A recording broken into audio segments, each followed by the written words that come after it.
Welcome back. John Mazzara, Remax Results. And today, for part two, what we're going to talk about is distressed properties and market data and geographic and other considerations that you might want to make in selecting your property. So the first thing I want to give you is a website. It's MPLS, like Minneapolis, mplsrealtor.com. Now that is a site where you can get market data and reports similar to this. This is data about Minneapolis, but you can do it throughout the county. You can do it actually throughout the 13 county area we have. All the individual cities, the data is approximately 1 month old, and it allows you to do a lot of research, and because you can go historically back in time and look, years or in the past. And everything is a compilation of real data from our North Star MLS, and that's our local multiple listing service. So I just want to cover just real quickly here on this report, and I'm sure it doesn't show very well, but if you go to the market data tab, and you can give me a call and I can show you how to do that from that website, mplsrealtor.com. From the market data tab, you'll be able to pull up information. And like, for example, in Minneapolis, and this is in this particular month I'm looking at, it gives you a year-over-year comparison. It shows the market was up about 9%. And then in the next column over, it shows you the rolling trend, and the median is up about 7%. So that represents that the previous month was not an anomaly, but more or less part of a trend. And it breaks it down by price per square foot, the months of supply of inventory, and if you took the homes that were available today and divided them at the rate in which they're selling, that would give you the months of supply of inventory currently. Obviously, the smaller the number, the inadequacy of the existing supply based on the demand. And anything less than 5, in my opinion, means that the strength in the market is in the hands of the seller. It's a seller's market. And so for the buyer, they don't have a lot of leverage in their offers. Most recently, I mean, it's crazy, but I've had up to 25 offers on a property within a couple days for an affordably priced, very nice home. One particular property, one of my listings, it actually sold as a cash offer $40,000 over the list price, and that was they clearly were in it to win it.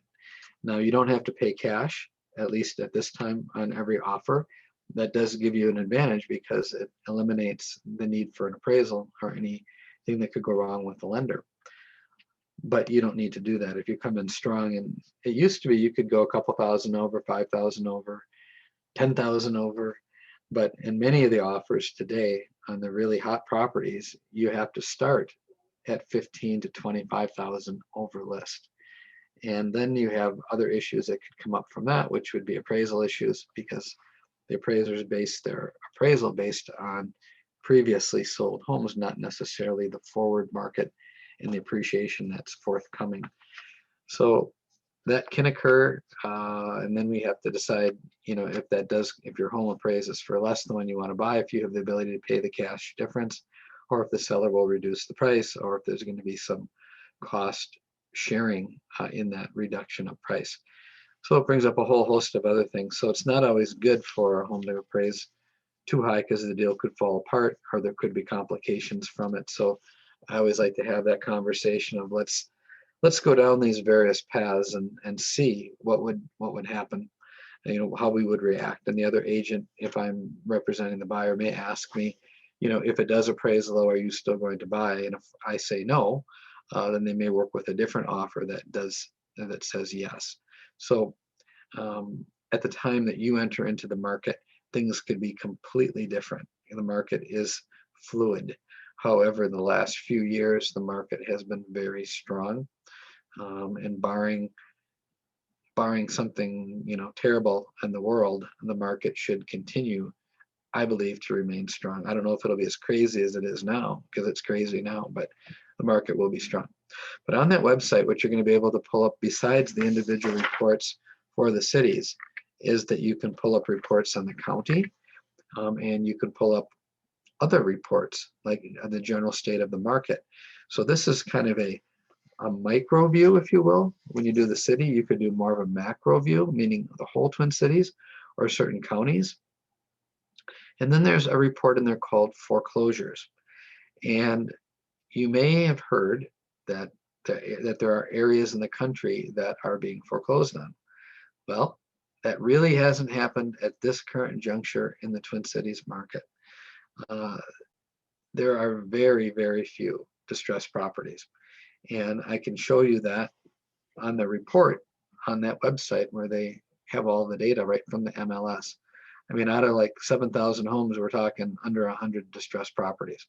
So the opportunity to find a foreclosure at a discount is highly, highly unlikely.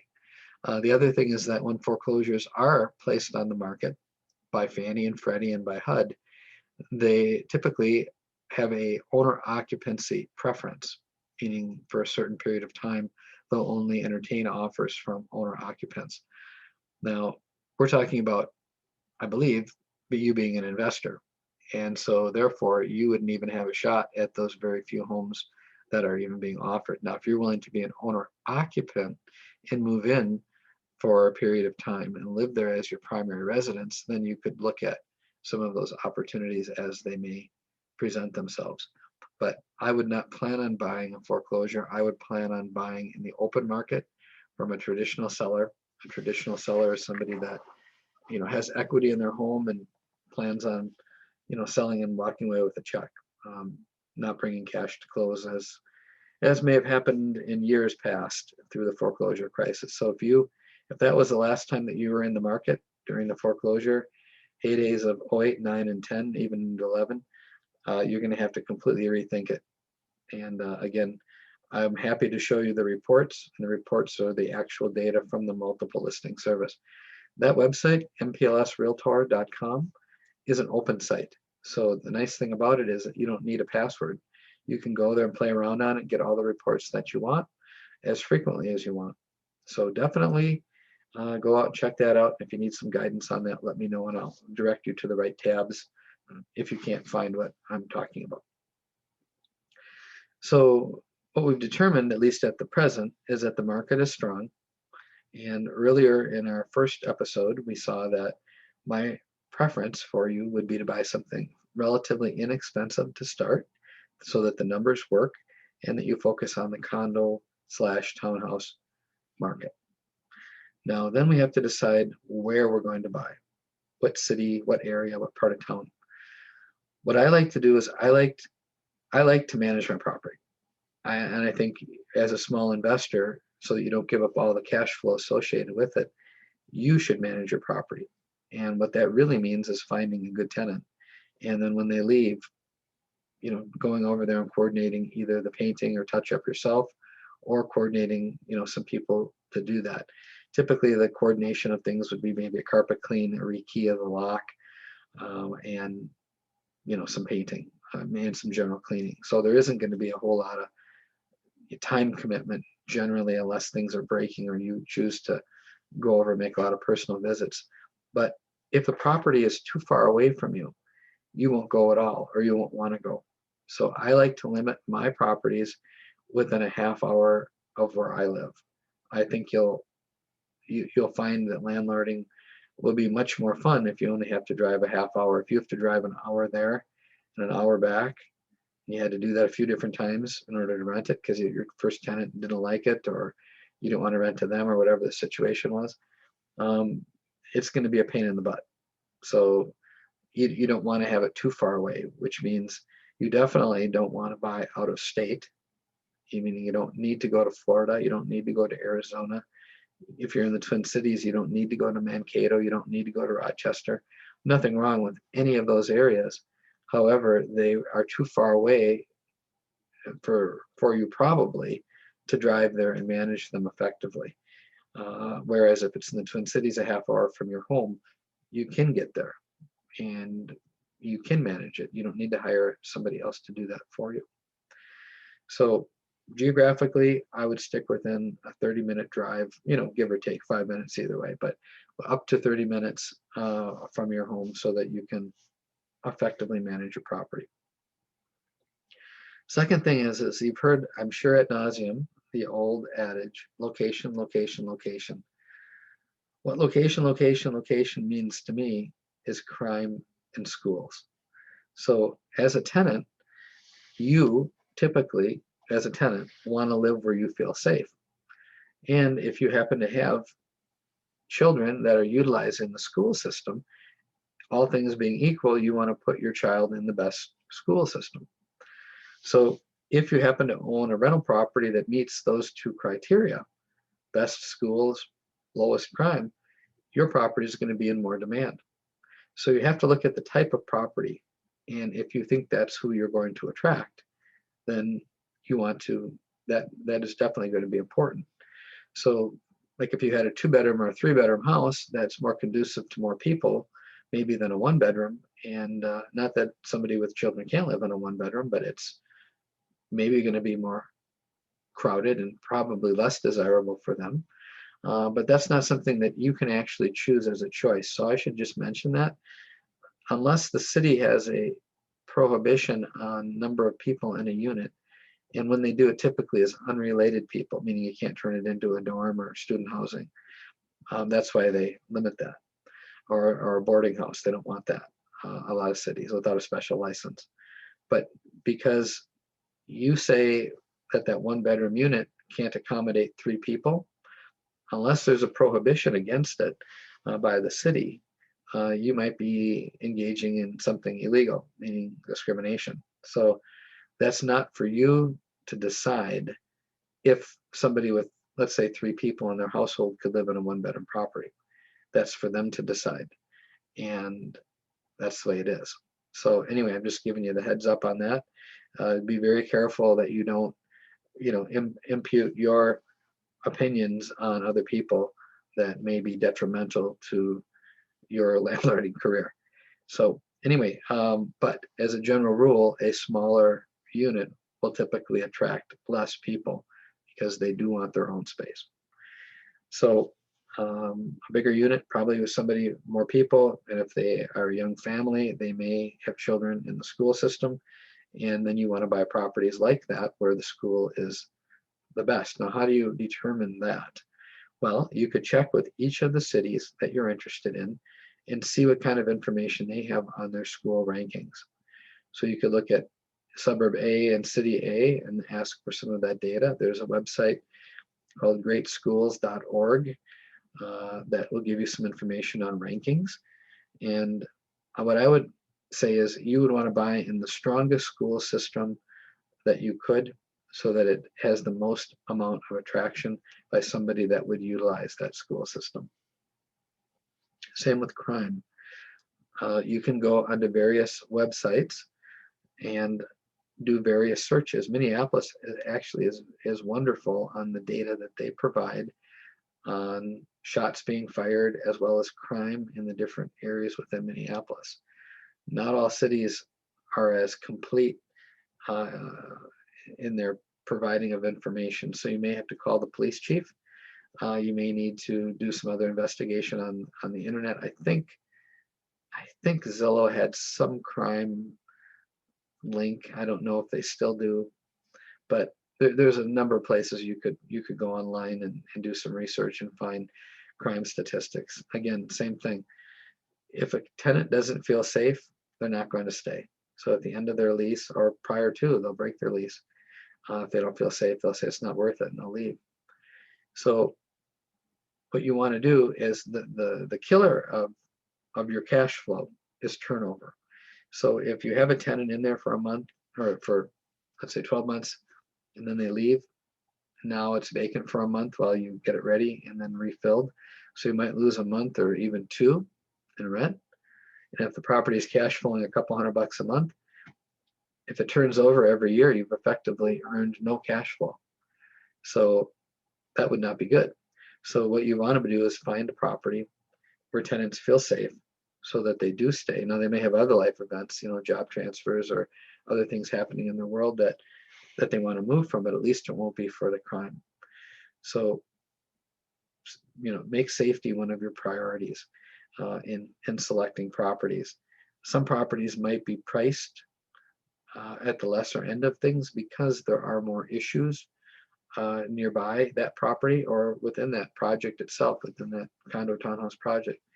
Now, things can change, of course, so they can be improved. There have been a number of properties that where there was crime, and then that crime was cleaned up, and then the values went up. So if you're in for a value play, maybe that's a play for you. If it's going to be perpetually, or has at least been perpetually, kind of a magnet for crime, then I would probably avoid that area, maybe even that city. It's up to you. It's your criteria that is determined. We don't redline, we don't discriminate. So wherever you want to go is where I want to go. But those are considerations that I think I would take into consideration because it may affect your cash flow and your ability to attract a tenant. So think of it like for yourself. Another one of the metrics is the way I've maintained my properties is, could I live there? Would I live there? Not am I going to live there, but could I? That's the quality and the level of maintenance that I maintain on my properties. I maintain my properties in excellent condition. There is no deferred maintenance, and I do it right. I maybe go a little overboard, do it nice. I do it extra nice because I want to be the best property. I want my tenant to feel appreciated. They're helping me build my wealth. I want to provide them good housing, and I want to be proud of my properties, and I'm sure you do as well. So make that a focus. When you do go into a property, if it isn't quite up to speed, if there are things that are outdated, make it right. There's an apartment guy here in town. His whole model is he buys 1960s, 70s apartments, and he goes in and he redoes all the kitchens and the bathrooms and shines up those hardwood floors if they have hardwood floors. And he raises the rents, sometimes, by 50% or even more. And he rents up the buildings, so you will attract good tenants if you have a nice building, no doubt about it. So that would be my recommendation, is make it up to the standards that you would live there so that you attract the best tenants and that they feel appreciated and will stay. Other things besides looking up schools and crime that make a property attractive would be the approximation to a property to things that are always in demand, or what I call evergreen.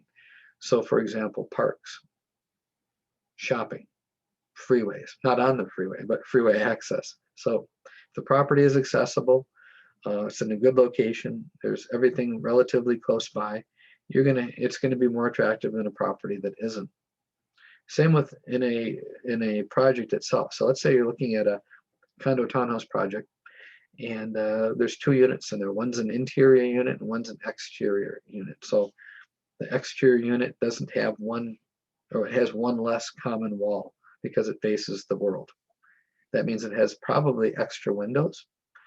And by not having one extra tenant or extra wall, it means that there's a less of a sound barrier issue. When you share common walls with people, you lose windows and you unfortunately sometimes hear noise. So the end units are always more attractive. I have investors, that's all they'll buy, even though it might cost them 20 grand more to pick up that end unit. That 20 grand premium will stay typically with that property, meaning you bought it with a premium, you'll sell it with that premium. The interior units always typically sell for less because they're interior units. So if that's all you can buy and you still want to buy in, they're great.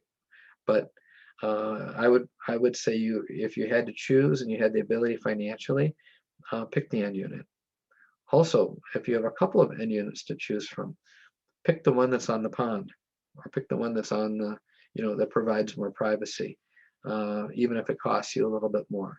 Again, it's going to give you that competitive advantage from a rental standpoint to attract a tenant, and when you sell it, it's going to be more attractive. So end units, amenities within a project, unique projects. So if you can buy into a project that has 100 units, or you can buy into a project that has 35 units, you might pick the smaller one because you're going to have less competition. Again, all things being equal, and of course, nothing's always equal, right? There's always different metrics, but assuming all things equal, pick a smaller, more unique, more boutique type of project.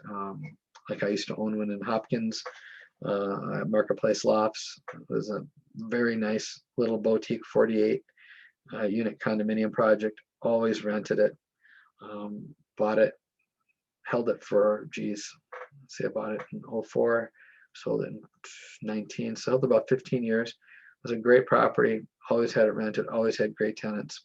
It was a good property, but the market, I felt, had topped out, and I felt it was a good time to sell. In retrospect, I probably should have held it another year because the market hasn't stopped appreciating. But anyway, you can never argue with the profit. So anyway, I would pick something unique if you could. And again, that's where an agent like myself that knows the communities and can provide guidance on helping you pick and doing an apple and an orange comparison. Talking about the metrics of each and the potential rent that you might be able to get more in one versus the other might justify a higher price that you pay. Anyway, you want to work with somebody, again, that's familiar with why you would do one and not the other, and why it makes sense. Things like lakes and parks, like for example, the city lakes in Minneapolis. Who doesn't love the city lakes in Minneapolis? The parking's terrible, of course, in the summer, but other than that, they're great. I love to go over there, and so does so do a lot of other people. And tenants, like that. So that's something that is always going to be there, always going to be attractive. And if you can be closer to the park reserves or some of the other amenities that are out there, I would encourage you, again, all things being equal, if you could buy here, you could buy there, pick the one that offers potentially more, even if there's a slight premium. If there's a big premium, well, maybe not so much, but if there's a slight premium, I think you're oftentimes better off doing that. Another thing to think about is the age of the community and the housing stock. So they can impact things, meaning if all the properties are 100 years old, they're all going to need some work over time. Roofs, siding, mechanicals, foundations, just a whole bunch of different things.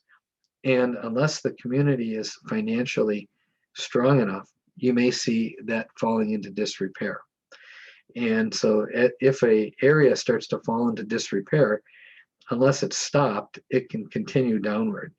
Now, you could be the person that stops it. You could buy in and start the gentrification and move it forward. But it may be that the residents simply can't afford to improve the community to the level of which it should, and then the values either stagnate or decline. So we don't know where gentrification is going to occur. You can see trends based on value, and you might want to jump in front of that. You may have to wait a while for it to catch up to you, but that's something to consider. The other thing is bonding. So remember we talked about how crime is important and schools are important. Well, schools are typically funded and improved through bonds, and bonds are approved by the residents within the community because it adds extra to their property tax. So what I've seen in the past, and this isn't always true, but the residents where they typically tend to be older in nature and have already had their children go through the schools are sometimes more reluctant to have an increase in their cost, meaning an increase in property taxes, because it isn't something that is going to directly benefit them. Although it would through the improvement of the school and the appreciation of the value.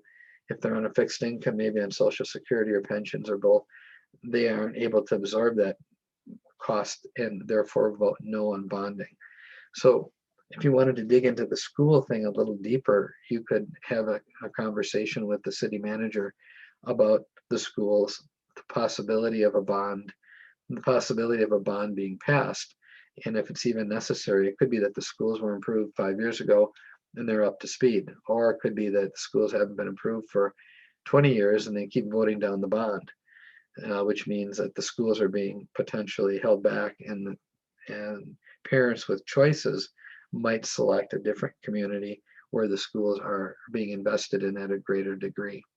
So that's why there are a couple of areas in the Twin Cities that typically carry a big premium in comparison to the real estate based on their school performance, and those communities are always investing in their schools.